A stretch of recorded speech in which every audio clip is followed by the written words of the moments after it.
बाज और तराजू की कहानी। प्यारे दोस्तों, आज की कहानी आप लोगों को एक नई सीख देने वाली है। तो कहानी को शुरू करने से पहले आप लोगों से गुजारिश है कि हमारे चैनल गोल्ड स्टोरीज को सब्सक्राइब जरूर कर दें।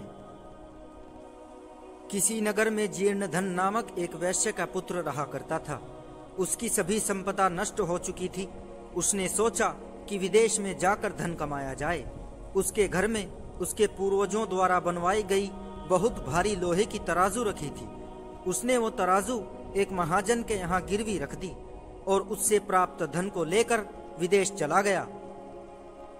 विदेश में उसका भाग्य चमका। उसने देश विदेशों में घूमकर काफी धन कमाया और उस धन को लेकर अपने नगर में वापस लौट आया। वो सीधे महाजन के पास पहुंचा और उससे बोला, सेठ जी, मेरी वो बंधक रखी हुई तराजू दे दो और अपने रुपए ले लो। महाजन ने बड़े दुख से कहा, अरे भाई, क्या करूं? तुम्हारी वो तराजू तो चूहे खा गए हैं।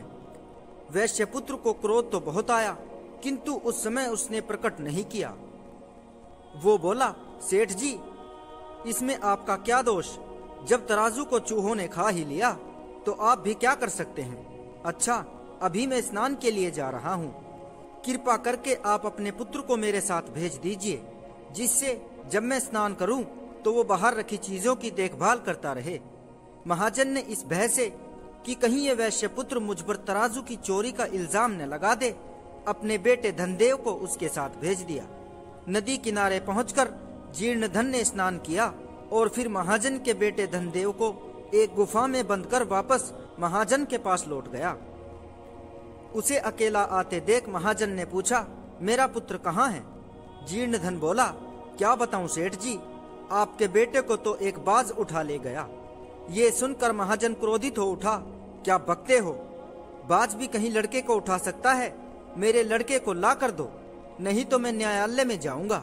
जीर्णधन बोला, सेठ जी, यदि लोहे की तराजू को चूहे खा सकते हैं तो लड़के को भी बाज उठा कर ले जा सकता है। दोनों न्यायालय में पहुंचे। प्रथम महाजन ने ही अभियोग लगाते हुए कहा, महाशय, इस वैश्य पुत्र ने मेरा पुत्र चुरा लिया है। न्यायाधीशों ने जब प्रश्न भरी दृष्टि से वैश्य पुत्र की ओर देखा तो उसने कहा, महोदय, मैं क्या करूं? इसके पुत्र को तो मेरे देखते ही देखते नदी किनारे से एक बाज उठा कर ले गया। अब मैं उसे कहां से ला कर दूं?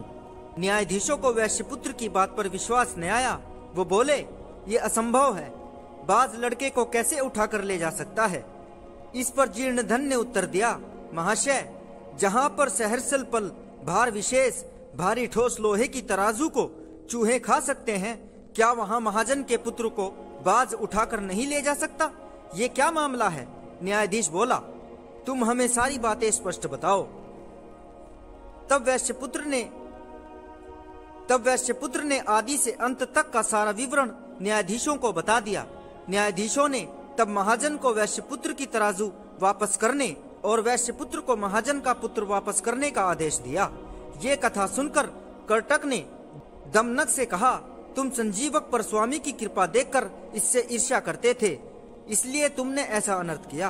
अरे मूर्ख, तुमने तो हित को अनहित में बदल दिया।